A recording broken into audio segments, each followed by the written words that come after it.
C programming শেখার জন্য আমাদের যে রিকোয়ারমেন্টের দরকার ছিল এগুলো কিন্তু আমরা এর আগের ভিডিওতে কমপ্লিট করছি।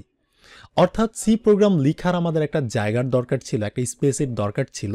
সো এই জন্য আমরা কি করছিলাম, এর আগের ভিডিওতে কোড ব্লকস নামের এক ধরনের আইডি আছে যেখানে সি এর কোড করা হয়। ওইটাকে আমরা দেখছি যে কিভাবে ইনস্টল করতে হয়, স্টেপ বাই স্টেপ কিভাবে সেট আপ করতে হয়। আর ওইটার সাথে আমাদের একটা কম্পাইলারও লাগে, তবে কম্পাইলারটা অটোমেটিকভাবে আমরা যখন কোড ব্লকসটাকে ইনস্টল করছি তখন সেইটা ইনস্টল হয়ে গেছে বিহাইন্ড দ্য সিন, যেটা নিয়ে আমাদের টেনশন করার কিছুই নাই। জাস্ট আমরা এর আগের ভিডিওতে যেভাবে দেখাইছি সেভাবে আপনারা করেন, তাহলে হয়ে যাবে। তো এবার এই ভিডিওতে হচ্ছে আমরা সি এর কোনো কোড করা শিখবো না, আমরা সি এর কোড করা শিখবো এর পরের ভিডিওতে। তো এই ভিডিওতে আমরা জাস্ট বেসিক কিছু জিনিস নিয়ে আলোচনা করার চেষ্টা করব, যেটা আপনাদের জন্য অনেক অনেক ইম্পর্ট্যান্ট। তো এই ভিডিওতে আমরা প্রথমেই যেটি নিয়ে আলোচনা করব সেটা হইতেছে সি প্রোগ্রাম শেখার জন্য আমরা কেন ভিজুয়াল স্টুডিও কোড অর্থাৎ ভিএস কোডকে কেন ইউজ করলাম না, কেন আমরা সাজেস্ট করলাম না, আমরা কেন কোড ব্লকস আইডিটাকে ইনস্টল করলাম, সাজেশন কোড ব্লকসকে সাজেস্ট করলাম। এটা হচ্ছে আমার প্রথম প্রশ্ন। এটা কিন্তু আপনাদের মনে আসতেই পারে যে কেন আমরা করলাম না, কারণ ভিএস কোড তো অনেক ফেমাস বর্তমান সময়ে। হ্যাঁ, অনেক ফেমাস ভিজুয়াল স্টুডিও কোড, তবে সি শেখার জন্য কোড ব্লকসের চাইতে বেস্ট কোনো অপশন আপনি কোথাও পাবেন না, কারণ এই কোড ব্লকসটাকে বানানোই হয়েছে শুধুমাত্র সি এর কোড করার জন্য। তার মানে এটার চাইতে আপনি ভালো কোনো বেনিফিট অন্য কোথাও পাবেন না। ভিএস কোডের মধ্যে কিন্তু আপনি সব কিছু করতে পারেন, সি এর কোড করতে পারেন, সি প্লাস প্লাসের কোড করতে পারেন, জাভাস্ক্রিপ্টের কোড করতে পারেন, পাইথনের কোড করতে পারেন, সব কিছুই করতে পারেন। কিন্তু কোড ব্লকসের মধ্যে কিন্তু আপনি জাস্ট সি এর কোডই করতে পারেন। তার মানে এই কোড ব্লকসটাকে স্ট্রংভাবে বানানো হয়েছে সি এর জন্য। এই জন্য আমার সাজেশন থাকবে আপনি সিটাকে শেখার জন্য, প্র্যাকটিস করার জন্য আপনি কোড ব্লকসটাকে ইনস্টল করেন, যেভাবে আমরা এর আগের ভিডিওতে করছি। আপনি চাইলে ভিএস কোডের মতো করতে পারেন। সেটা আপনি কিভাবে করবেন, আপনি গুগলে গিয়ে সার্চ করতে পারেন যে how to set up VS code for C programming. Search করলে অনেক ধরনের ভিডিও পেয়ে যাবেন। একটা ভিডিও দেখে আপনি সেট আপ করে ফেলেন যে ভিএস কোডের মধ্যে কীভাবে সেট আপ করতে হয়, বা এখান থেকে যে এই লিঙ্কে গেলে কিন্তু আপনি স্টেপ বাই স্টেপ দেখেও করতে পারবেন। তবে আমার সাজেশন হচ্ছে আপনি কোড ব্লকস দিয়ে করেন, ঠিক আছে? আচ্ছা, এটা হলো 1 নম্বর প্রশ্নের উত্তর। এবার 2 নম্বর প্রশ্নের উত্তর হচ্ছে আমরা এর আগের ভিডিওতে সেট আপ করার পরপরই কিন্তু হিবিজিবি টাইপের অনেক ধরনের কোড করার চেষ্টা করছি, যেটা আমরা বুঝি না এখনও। এবং এটার মধ্যে হচ্ছে আমরা প্রিন্ট অ্যাপের মধ্যে কোনো একটা স্টেটমেন্টকে কিন্তু আমরা প্রিন্টও করার চেষ্টা করছি এবং প্রিন্টও করছি, কিন্তু আমরা না বুঝে করছিলাম। এবার এই ভিডিওতে আমরা জাস্ট একটু বুঝার চেষ্টা করব, ওইরকমভাবে বুঝার না, সামনে গিয়ে আমরা বুঝবো, তবে জাস্ট একটুখানি কনসেপ্ট নেওয়ার চেষ্টা করব যে এগুলো কিভাবে কাজ করতেছে, ঠিক আছে? আচ্ছা, তো এই জন্য দেখেন সবার প্রথমে আমরা এর আগের ভিডিওতে 1 নম্বর লাইনে কি করছিলাম, দেখেন হ্যাশ দিয়ে, হ্যাশটাকে পাউন্ড সাইনও বলা হয়, এখানে ইনক্লুড লিখছিলাম। এবং এটার কালারটা দেখেন ভিন্ন কালার, এটা আমাদের আইডি মানে একটা কালার দিয়ে দিয়েছে যাতে করে বুঝতে সুবিধা হয়। এরপর দেখেন গ্রেটার দ্যান লেস দেন সাইনের মধ্যে stdio.h নামের এক ধরনের লেখাও কিন্তু আমরা লিখছি। তো আমরা প্রথমে এই 1 নম্বর লাইনের জিনিসটাকে বোঝার চেষ্টা করব, ঠিক আছে? আচ্ছা, এখানে দেখেন ইনক্লুড মানে কি? ইনক্লুড মানে হচ্ছে কোনো একটা জিনিসকে যুক্ত করা। অর্থাৎ আমাদের এই যে প্রজেক্টটা, এই প্রজেক্টের মধ্যে আমরা একটা ফাইলকে ইনক্লুড করার চেষ্টা করতেছি। এই ইনক্লুডটা লিখে, হ্যাশ দিয়ে ইনক্লুড লিখে আমরা বুঝাইলাম যে আমরা এখানে একটা ফাইলকে ইনক্লুড করতেছি। কি ফাইলকে ইনক্লুড করতেছি? এই যে এখানে আমরা গ্রেটার দেন লেস দেনের মধ্যে এই যে ফাইলের নামটাকে দিয়ে দিছি, যে আমাদের এই কোড ব্লকস আইডিটা ইনস্টল করার সময় আমরা কম্পাইলার ইনস্টল করছিলাম। সেই কম্পাইলারের মধ্যে বিল্ড ইন লাইব্রেরির মতো কিছু ফাইল থাকে, যেটা আমাদের কোড করার জন্য অনেক হেল্প করে। সো সেই লাইব্রেরির মধ্যে অনেকগুলো ফাইল থাকে, সেখান থেকে stdio.h নামের একটা ফাইল আছে, সেটাকে আমি আনতে চাচ্ছি। কেন চাচ্ছি? কারণ এই ফাইলটা যদি আমি আনি তাহলে আমি কি করতে পারবো, অনেকগুলা বিল্ড ইন ফাংশন আছে, যে ফাংশনগুলোকে আমি ব্যবহার করে কোড করতে পারবো খুব ইজিলি। যেমন ফাংশন কোনগুলা, এই যে ইন্ট যে দেখতে পাচ্ছেন কালারটা অন্যরকম, এটা হচ্ছে এক ধরনের ফাংশন। এবং এই যে প্রিন্ট অ্যাপ, যেটার মধ্যে আমরা কোনো একটা স্টেটমেন্ট, কোনো একটা ডেটাকে আমরা প্রিন্ট করছিলাম দেখার জন্য। সো এই যে প্রিন্ট অ্যাপ, এইটাও হচ্ছে এক ধরনের ফাংশন, যেটা আমাদের জন্য কেউ একজন বানায় রাখছে, ঠিক আছে? যেটাকে আমরা সহজে ব্যবহার করতেছি। কিন্তু ব্যবহারটা আমরা করতে পারবো তখনই যখন আমরা এই ফাইলটাকে ইনক্লুড করব, কারণ এই ফাংশনগুলা এই ফাইলের মধ্যেই আছে। বিশ্বাস হয় না? এটা দেখার জন্য আমরা যে কাজটা করতে পারি, এই যে প্রিন্ট অ্যাপের মধ্যে গিয়ে রাইট ক্লিক করতে পারি মাউসের, করার পর দেখেন find declaration of print app. So আমরা এই যে প্রিন্ট অ্যাপটা কোথায় ডিক্লেয়ার করা আছে, আমরা যে ইউজ করতেছি প্রিন্ট অ্যাপের মধ্যে কোনো একটা ডেটা দিলে রান হচ্ছে, এটাকে তো বানানো লাগছে। সো মানে কেউ একজন বানাই রাখছে, সেটা কোথায় রাখছে আমরা দেখতে চাচ্ছি, ডিক্লারেশনটা কোথায়, এখানে ক্লিক করলাম, করলে দেখেন এই যে এটা কিন্তু আমাদের প্রজেক্ট, এই যে first programme dot C.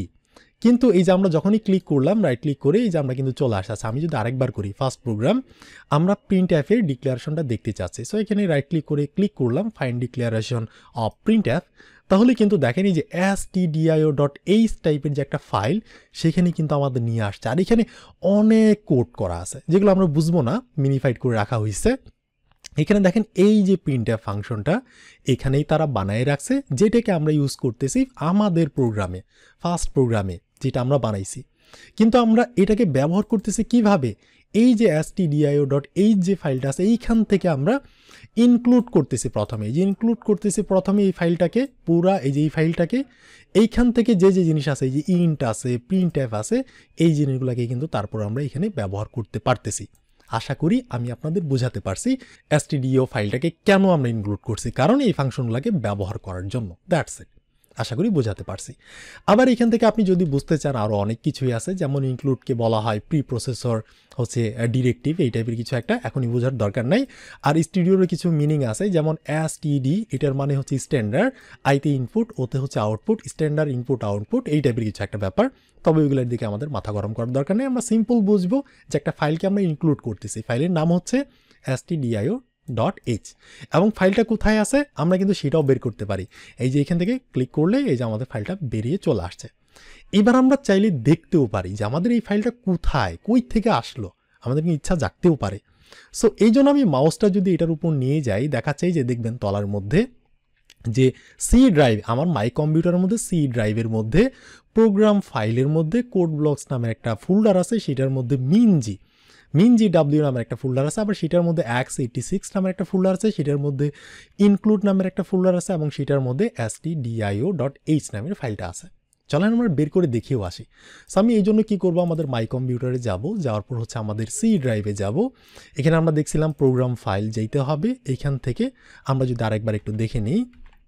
So আমি মাউসটা নিয়ে যাব সি ড্রাইভের মধ্যে প্রোগ্রাম ফাইল, তারপর কোড ব্লকস নামের একটা ফোল্ডার আছে। সো আমরা এখান থেকে কোড ব্লকস কই, এই যে কোড ব্লকস এটার মধ্যে যাব, এরপর এই যে মিনজি ডাব্লিউ এখানে যাব, এখানে যাওয়ার পর এই যে এখানে যাইতে বলবে। সো আমি যদি আবার মাউসটা নিয়ে যাই, সো x86 এখানে আমাদের যাইতে হবে, গেলাম, এখান থেকে ইনক্লুড, এইখান থেকে আমাদের stdio ফোল্ডারটা আছে। সো আমি অ্যাস বাটনে ক্লিক করলে এখান থেকে অ্যাস দিয়ে যত ফাইল আছে সবগুলো আমরা পেয়ে যাব। সো আমি যদি নিচের দিকে যাই, তো আমরা এখান থেকে stdio ফাইলটা কিন্তু পেয়ে যাব। সো আমি যদি নিচের দিকে যাই, এখান থেকে এই যে এই জায়গাটা দেখতে পাচ্ছেন stdio.h, এই ফাইলটাকে আমরা কি করতেছি, এখানে ইনক্লুড করতেছি, করার পর আমরা ওইটার মধ্যে কিছু বিল্ডিং ফাংশন পাইতেছি, সেগুলোকে আমরা ইউজ করতেছি। দ্যাটস ইট, এতটুকুই বোঝা গেল। এবং আমরা ইন ফিউচারে কিন্তু এখানে আরও অনেক ধরনের ফাইল ইনক্লুড করব, সো কম্পাইলার থেকে, সো টেনশন নেওয়ার কিছু নেই। আচ্ছা, আমরা 1 নম্বর লাইনটাকে বুঝতে পারছি। এবার দেখেন এখানে হিবিজিবি অনেক কিছু করে রাখছি, জিনিসগুলোকে আমি রিমুভ করলাম একদম হচ্ছে ফার্স্ট থেকে আমরা যাব। তো আমরা কি করলাম, একটা ফাইলকে আমরা ইনক্লুড করলাম যাতে করে আমরা সব কিছু ইউজ করতে পারি। এই জন্য এবার আমাদের সি প্রোগ্রাম লেখার জন্য একটা জায়গার দরকার আছে। সো এই জায়গাটাকে বানানোর জন্য আমাদের কি করতে হবে, একটা স্কেলেটন তৈরি করতে হবে, অর্থাৎ একটা কাঠামো তৈরি করতে হবে, একটা বাক্স তৈরি করতে হবে, যেটার মধ্যে আমরা নির্দিষ্ট কিছু সি এর প্রোগ্রাম লিখতে পারি। ঠিক আছে, তো এই জন্য আমাদের একটা বাক্স তৈরি করতে হবে বা একটা কাঠামো তৈরি করতে হবে। কাঠামোটা তৈরি করার কিছু কনভেনশন আছে, যেমন প্রথমে আমাদের আইএনটি লিখতে হবে। ঠিক আছে, আইএনটি, এটার ফুল মিনিং হচ্ছে ইন্টিজার। সো এখানে আমরা অন্য কিছু লিখব, তবে আইএনটি আপনি জাস্ট ধরে নেন। ঠিক আছে, শর্টভাবে আইএনটি, ইন্টিজারকে আইএনটি বলা হচ্ছে। এরপর আমাদের একটা স্পেস দিতে হবে, দিয়ে আমাদের লিখতে হবে মেইন। এরপর আমাদের এখানে ফার্স্ট ব্র্যাকেট দিতে হবে 2টা, ওপেন এবং ক্লোজ। তো দেখতে পাচ্ছেন আমরা একটা ইন্টিজার লিখলাম, অর্থাৎ আইএনটি, এরপর একটা স্পেস দিলাম। এটা হচ্ছে আপনি সিনট্যাক্স ধরে নেন যে সি প্রোগ্রাম লেখার জন্য এটা হচ্ছে সিনট্যাক্স। আর এখানে মেন লিখলাম, এটা হচ্ছে নাম, মানে একটা ফাংশন, একটা কাঠামো, একটা বাক্স, যে বাক্সের মধ্যে আমরা সি প্রোগ্রামের কোড লিখব সেটার একটা নাম। এরপর হচ্ছে আমরা ফার্স্ট ব্র্যাকেট দিছি, আর এটার পরে আমাদের লিখতে হবে সেকেন্ড ব্র্যাকেট, অর্থাৎ কার্লি ব্রেসেস। এই সেকেন্ড ব্র্যাকেট বা কার্লি ব্রেসেসের ভিতরে গিয়ে আমাদের এন্টার বাটনে ক্লিক করতে হবে। আমি 2-3টা করলাম, দেখতে পাচ্ছেন এইভাবে কিন্তু আমি একটা ব্লক বানাইলাম। এখানে দেখেন একটা দাগ দিয়ে আমাকে দেখাই দিচ্ছে যে আমাদের এইখান থেকে শুরু আর এই যে কার্লি ব্রেসেসের এন্ড পর্যন্ত শেষ। তার মানে আমি যদি এন্টার মারি আর একটু জায়গাটাকে বড় করতে পারবো, আর এইখানেই আমরা সি প্রোগ্রাম লিখতে পারবো। এটাই হচ্ছে সিনট্যাক্স। তবে এই যে আমাদের কার্লি ব্রেসেসটা যে শেষ হয়েছে নিচে, এইখানে আমি একটা ট্যাব বাটনে প্রেস করে একটু ডান দিকে নিয়ে গেলাম। নিয়ে যাওয়ার পর আমি এখানে রিটার্ন নামের একটা জিনিস আছে, এইটা আমাদের লিখতে হবে রিটার্ন। কেন লিখতেছি এখন বোঝার দরকার নাই, সেটা আমরা সামনে বুঝবো, ঠিক আছে। রিটার্ন, এরপর হচ্ছে আমরা 0 লিখবো, লিখে হচ্ছে একটা সেমিকোলন দিব। ইংলিশের বেলা আমরা কি করি, একটা সেন্টেন্স শেষ হইলে আমরা ফুল স্টপ দিয়ে বুঝাই যে সেন্টেন্সটা শেষ।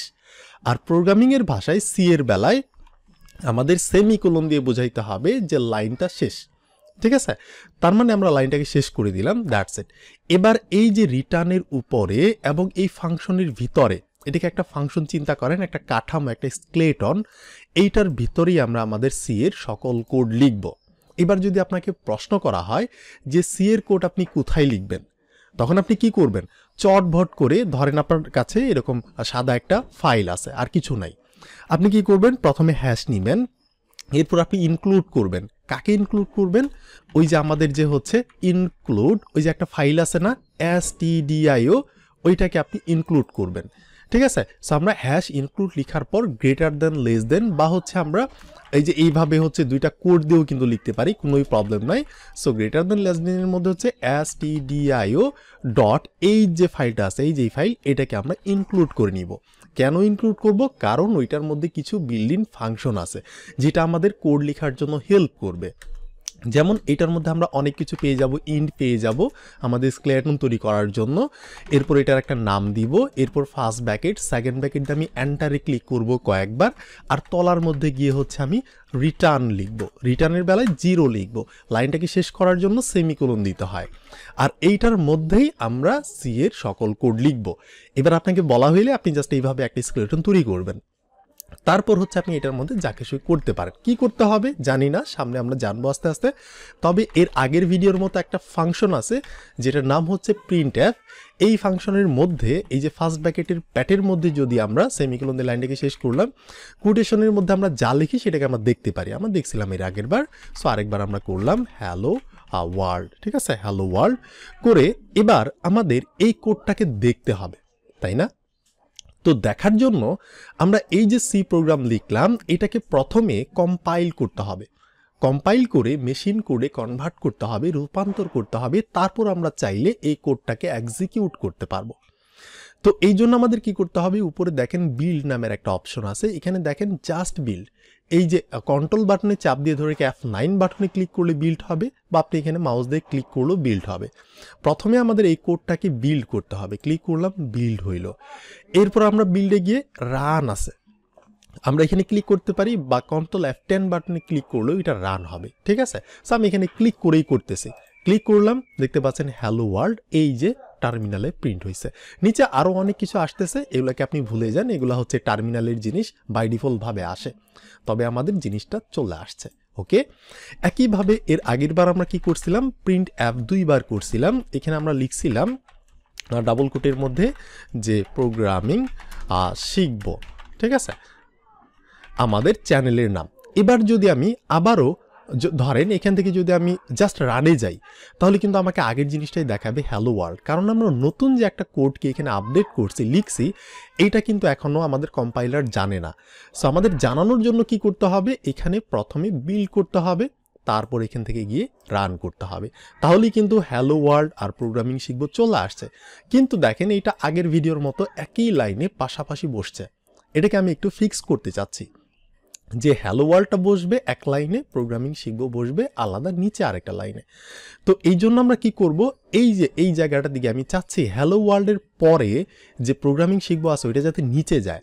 এই জন্য আমি এখানে গিয়ে একটা স্ল্যাশ দেব। তো দুইটা স্ল্যাশ আছে, একটা হচ্ছে ফরওয়ার্ড স্ল্যাশ এটাকে বলে, এবং আরেকটা হচ্ছে ব্যাকওয়ার্ড স্ল্যাশ আছে, এই যে এটা হচ্ছে ব্যাকওয়ার্ড স্ল্যাশ।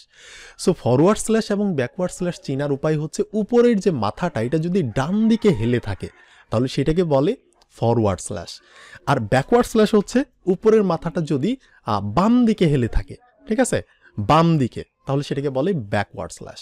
ব্যাকওয়ার্ড স্ল্যাশ দিয়ে আমরা জাস্ট একটা অ্যান লিখবো। এই অ্যানটা কিন্তু প্রিন্ট হবে না, এটা হচ্ছে স্পেশাল মিনিং একটা।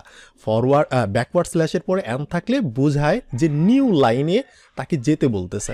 নিউ লাইন কখন যাবে? হ্যালো ওয়ার্ল্ড লিখার পরে নিউ লাইন যাবে যদি কিছু থাকে। এরপর হচ্ছে আমাদের আবারও বিল করতে হবে, আর আমরা এই দুইটা জিনিসকে একসাথে করতে চাইলে একবার বিল করতে হচ্ছে, রান করতে হচ্ছে, তার চাইতে আমি বিল্ড অ্যান্ড রানে ক্লিক করবো, অর্থাৎ F9 বাটনে ক্লিক করব। আপনারা এখান থেকে ক্লিক না করে F9 ক্লিক করবেন। আমি করতেছি না, কারণ আমার যে স্ক্রিন রেকর্ডার সেটা অফ হয়ে যাবে। F9 দিয়ে হচ্ছে একটা ফাংশন আছে, সো আপনারা F9 ক্লিক করতে পারেন। আমি এখানে ক্লিক করলাম, করলে কি হচ্ছে এই যে দেখতে পাচ্ছেন হ্যালো ওয়ার্ল্ড এবার এক লাইনে, তারপরের যে জিনিসগুলো ছিল এগুলো নিচের লাইনে চলে আসছে। আমি চাইলে আরও একটা এখানে ব্যাকওয়ার্ড স্ল্যাশ দিয়ে আমি বলতে পারি অ্যান, তাহলে দুইবার নিচের দিকে যাবে। দেখেন আমি এই যে বিল্ড অ্যান্ড রান একসাথে দিলাম, দেখতে পাচ্ছেন এই যে দুইটা নিউ লাইন হয়েছে, যার কারণে এখানে একটা গ্যাপ চলে আসছে। এবার দেখেন প্রোগ্রামিং শিখবোর নিচে যে হাবিজাবি টার্মিনালের কিছু, এগুলাকে আমি আরও একটু নিচে দেখাইতে যাচ্ছি। প্রোগ্রামিং শিখবোর পরে গিয়ে আমি একটা কাজ করতে পারি, এখানে গিয়ে আমি বলতে পারি অ্যান, তাহলে কিন্তু হচ্ছে আবার আচ্ছা আমাদের টার্মিনালটা এখানে রয়ে গেছে। এরপর হচ্ছে আমি এখান থেকে বিলটা রান দিলাম, দেখতে পাচ্ছেন এটার নিচে গ্যাপ চলে আসছে, ঠিক আছে। আবার আপনি চাইলে ধরেন এই যে হ্যালো ওয়ার্ল্ডটা, এটা কিন্তু কি হয়েছে একদম প্রথম থেকে প্রিন্ট হয়েছে। আমি চাচ্ছি এক ট্যাব পরে, অর্থাৎ ট্যাব বাটনে প্রেস করলে কি হয় এখানে কিন্তু মানে একটু স্পেস হয় একটা ট্যাবের মতো, তারপর গিয়ে হচ্ছে লেখাটা হয়। এই যে যেমন ধরেন রিটার্নটা হচ্ছে এখানে, আমি যদি ট্যাব বাটনে ক্লিক করি অনেকটুকু কিন্তু গেছে, একটা স্পেস দিলে কিন্তু এতটুকু যাবে না, এই যে এতটুকু গেছে। বাট আমি যদি ট্যাব বাটনে প্রেস করি অনেকটুকু গেছে। সো আমি এখানে গিয়ে বলতে পারি হ্যালো ওয়ার্ল্ড যে আছে এইটা শুরু হবে হচ্ছে ধরেন এখান থেকে টি, অর্থাৎ ব্যাকওয়ার্ড স্ল্যাশ টি, অর্থাৎ একটা ট্যাবের পরে। তাহলে আমি যদি এবার যাই এখান থেকে গিয়ে যদি আমি রান এন্ড বিল্ডে ক্লিক করি, দেখতে পাচ্ছেন একটা ট্যাবের পরে গিয়ে কিন্তু হ্যালো ওয়ার্ল্ড শুরু হয়েছে। তো এরকম আরও অনেক কিছু আছে যেগুলো আমরা আস্তে আস্তে শিখবো। আপাতত আপনি জাস্ট এখান থেকে এতটুকু নেবেন এই ভিডিও থেকে যে সি প্রোগ্রাম শেখার জন্য আমরা কোড ব্লকসটাকে ইউজ করব, এটা হচ্ছে আমার সাজেশন। একটু মানার চেষ্টা করেন। আর হচ্ছে প্রথমে সি প্রোগ্রাম লেখার আগে আমাদের একটা ফাইলকে ইনক্লুড করতে হয় যেটির নাম হচ্ছে stdio.h। এটা আমরা ইনক্লুড করি কারণ ওইখানে ইন্ট আছে, এই যে প্রিন্ট এর মতো ফাংশন আছে, রিটার্নের মতো জিনিস আছে যেগুলোকে আমরা ব্যবহার করতে পারি। এই জন্য হচ্ছে আমরা এটাকে ইনক্লুড করছি। কই থেকে করছি? কম্পাইলারের মধ্যে আমরা দেখছি যে একটা ফাইল আছে, ওই ফাইল থেকে আমরা মানে ফাইলটাকে ওই ফাইলের মধ্যে এই জিনিসগুলো থাকে, এই জন্য এই ফাইলটাকে আমরা ইনক্লুড করছি। ভবিষ্যতে আরও কিছু ফাইল আমরা ইনক্লুড করব, আর এটাকে বলে হেডার ফাইল। ওকে, আর সি প্রোগ্রাম লেখার জন্য এইভাবে আমাদের একটা স্ট্রাকচার তৈরি করতে হয়। এই যে জিনিসগুলোকে আমি রিমুভ করলাম, এইরকম একটা স্ট্রাকচার, আর এই স্ট্রাকচারের মধ্যে রিটার্নের উপরে আমাদের সি কোড লিখতে হয়। তো এই ভিডিওটা এখানেই থাকলো, আপনার সাথে আমার দেখা হচ্ছে, কথা হচ্ছে নেক্সট ভিডিওতে।